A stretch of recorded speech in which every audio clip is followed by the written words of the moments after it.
Hello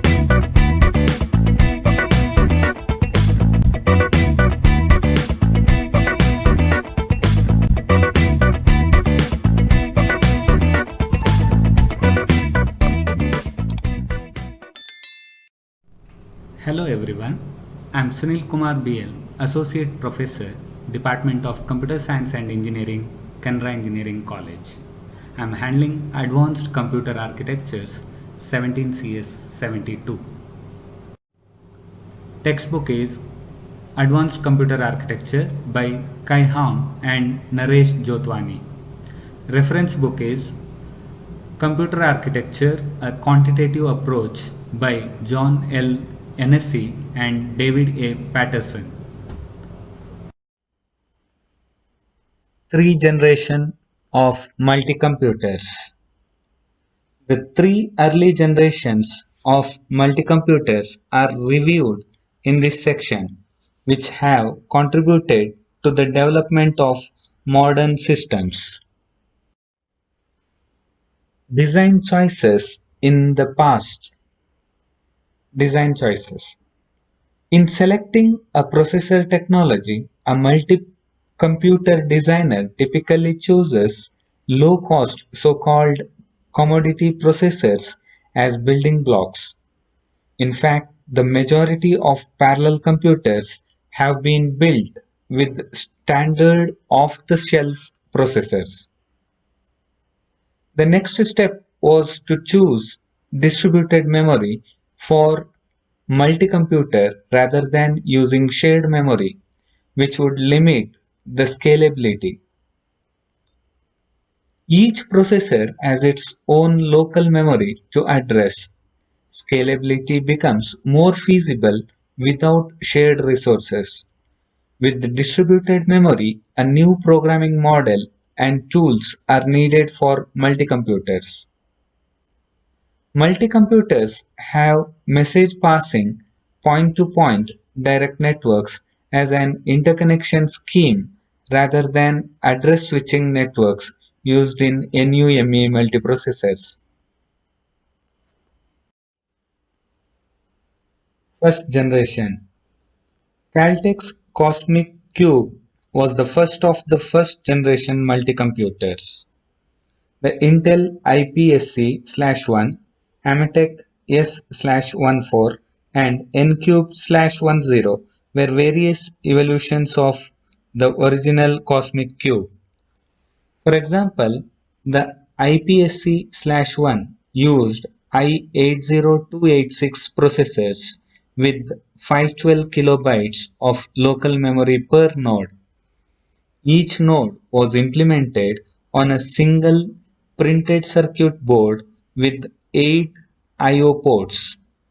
7 I/O ports were used in form of 7-dimensional hypercube.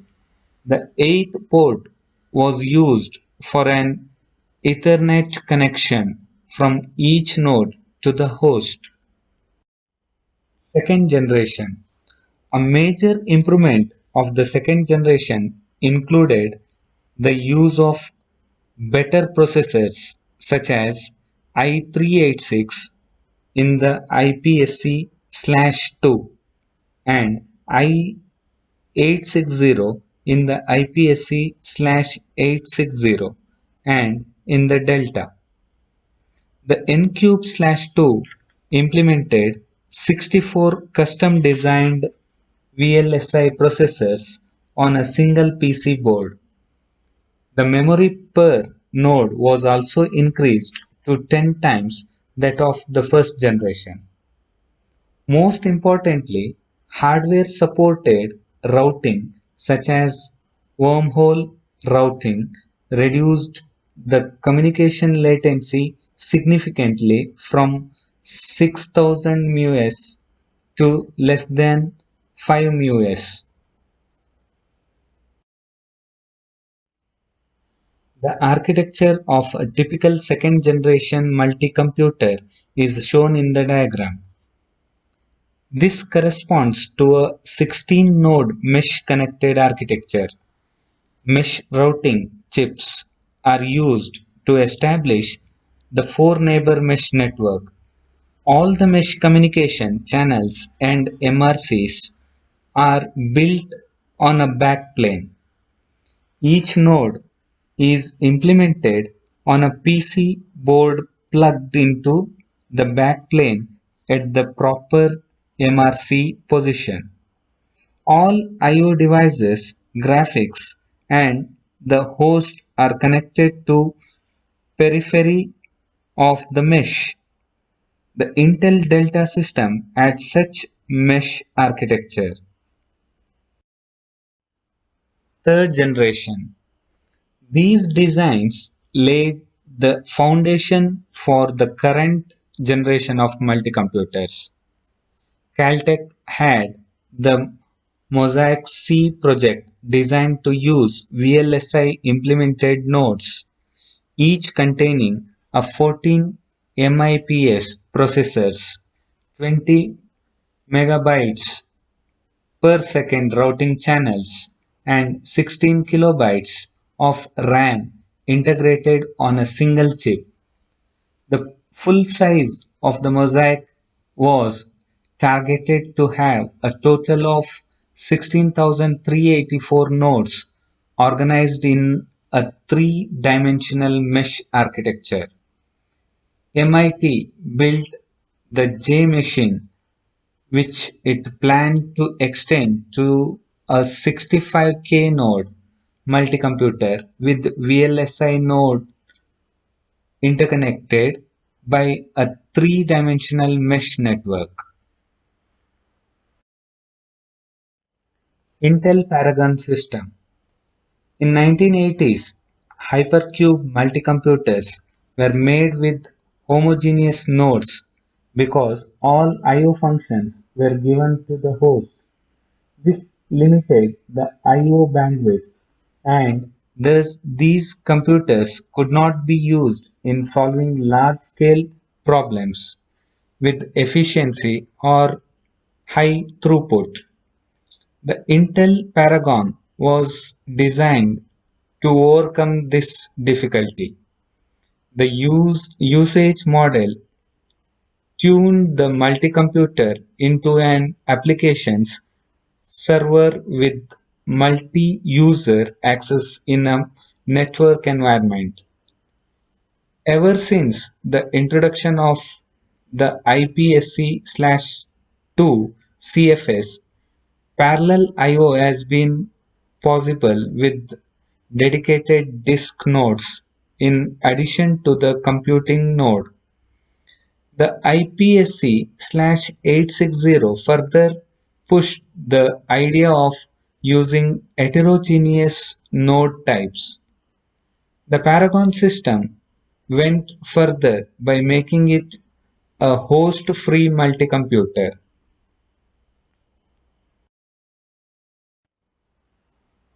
The architecture of the Intel Paragon system is shown in the diagram. This system was driven by applications which require solving general sparse matrix problems, performing parallel data manipulation, or making scientific predictions through simulation modeling. Node architecture. The Paragon was designed as an experimental system. The typical node architecture is shown in the diagram. Each node was on a separate board. For numeric nodes, the processor and floating point units were on the same i860 chip.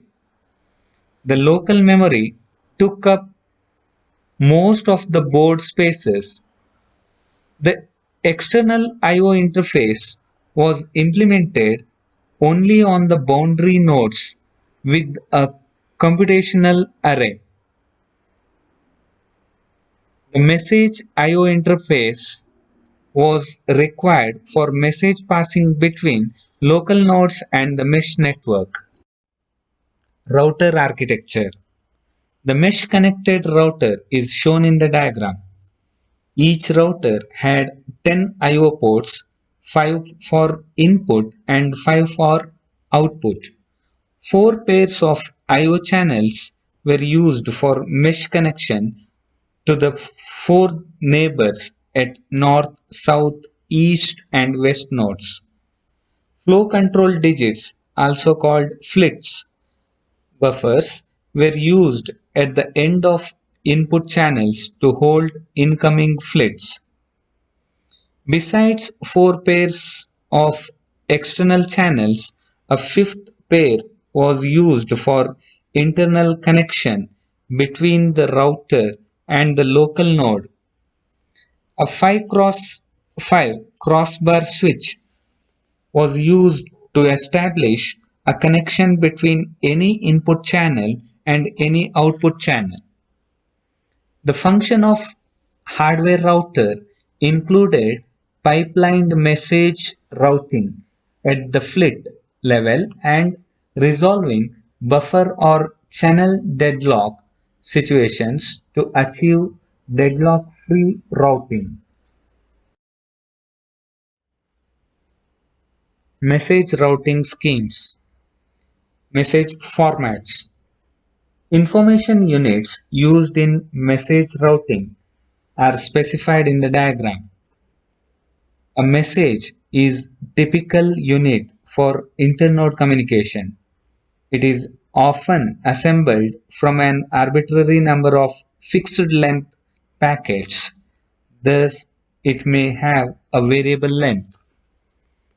A packet is basic unit containing the destination address for routing purpose. Because different packets may arrive at the destination asynchronously, a sequence number is needed in each packet so allow reassembly of message transmitted. A packet can be further divided into number of fixed length flits. Routing information and sequence number occupy the header flits. The remaining flits are the data elements of a packet. In multi-computers with store and forward routing, packets are the smallest unit of information transmission. In wormhole routed networks, packets are further subdivided into flits. The flit length is often affected by the network size. Store and forward routing. Packets are the basic unit of information flow in a store and forward network. The concept is illustrated in the diagram A. Each node is required to use a packet buffer. A packet is transmitted from a source node to a destination node through a sequence of intermediate nodes. When a packet reaches an intermediate node, it is first stored in the buffer, then it is forwarded to the next node. If the desired output channel and a packet buffer in the receiving node are both available, the latency in store and forward network is directly proportional to the distance between the source and destination. This routing scheme was implemented in the first generation of computers. Wormhole routing. By subdividing the packet into smaller flits, later generation of multi-computers implemented the wormhole routing scheme as illustrated in diagram B. Flit buffers are used in the hardware router attached to nodes. The transmission from source node to the destination node is done through a sequence of routers. All the flits in the same packet are transmitted in order as an inseparable companions in a pipelined fashion. Only the header flit knows where the train or packet is going. All the data flits must follow the header flit. Different packets can be interleaved during the transmission. However, the flits from different packets cannot be mixed up. Asynchronous pipelining. The pipelining of successive flits in a packet is done asynchronously using a handshaking protocol as shown in the diagram. Along the path, a 1-bit read or request or R/A line is used between adjacent routers. When the receiving router is ready, is shown in diagram A, to receive a flit, it pulls the RA line low. When the sending router is ready, as shown in diagram B, it raises the line high and transmits flit I through the channel. While the flit is being received, the RA line is kept high as shown in diagram C. After flit I is removed from the buffer, that is transmitted to the next node as shown in diagram D, the cycle repeats itself for the transmission of the next flit I plus 1 until the entire packet is transmitted. Latency analysis.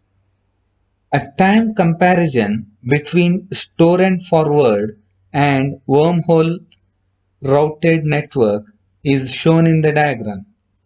Let L be the packet length in bits, W the channel bandwidth in bits per second, D the distance number of nodes traversed minus 1, and F the flit length in bits.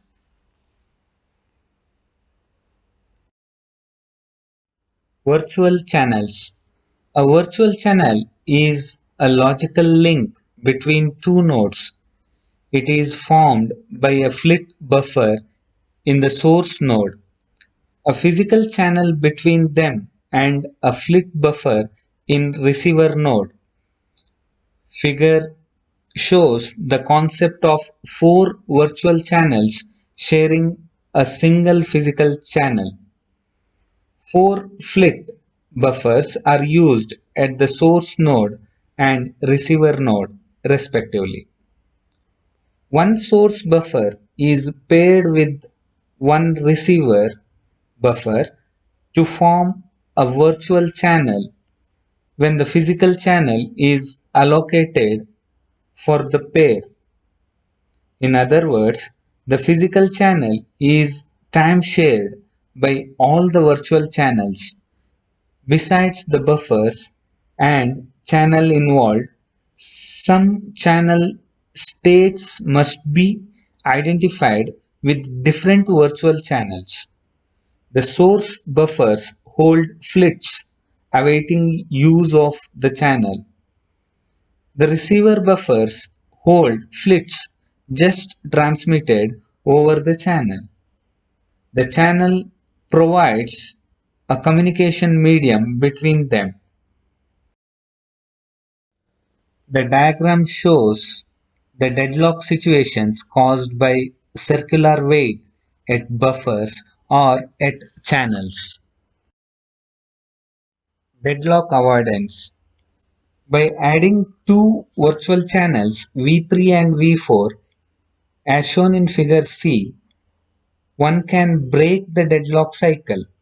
A modified channel dependency graph is obtained by using virtual channels V3 and V4 after the use of channel C2 instead of using C3 and C4. The cycle in the figure B is being converted to a spiral, thus avoiding a deadlock. Channel multiplexing can be done at the flit level or at the packet level if the packet length is sufficiently shorter. Virtual channels can be implemented with either unidirectional channels or bidirectional channels. Flow control strategies. Packet collision resolution. In order to move a fleet between adjacent nodes in a pipeline of channels, three elements must be present. 1. The source buffer holding the fleet. Second, the channel being allocated. Third, the receiver buffer accepting the fleet. When two packets reach the same node, they may request the same receiver buffer or the same outgoing channel. Two arbitration decisions must be made. One, which packet will be allocated the channel, and second one, what will be done with the packet being denied the channel. These decisions lead to the four methods illustrated in the figure for coping with packet collision problem. The figure illustrates four methods for resolving the conflict between two packets competing the use of the same outgoing channel at an intermediate node. Packet 1 is being allocated the channel and packet 2 being denied. A buffering method has been proposed with the virtual cut-through routing scheme. The diagram shows E-cube routing on a hypercube computer with 16 nodes. XY routing on a 2D mesh. The same idea is applicable to mesh-connected network. XY routing is illustrated by the example in the figure from any source node S given by x1 y1 to any destination node D given by x2 y2. Route from S along the x-axis first until it reaches the column y2 where D is located. Then route to D along the y-axis. There are four possible XY routing patterns correspond to the east-north, east-south, west-north, and west-south paths chosen. Adaptive routing. The main purpose of using adaptive routing is to achieve efficiency and avoid deadlock. The concept of virtual channels makes adaptive routing more economical and feasible to implement. The idea can be further extended by having virtual channels in all connections along the same dimension of a mesh-connected network as shown in the diagram. Various communication patterns such as unicast, multicast, and broadcast are shown in the diagram.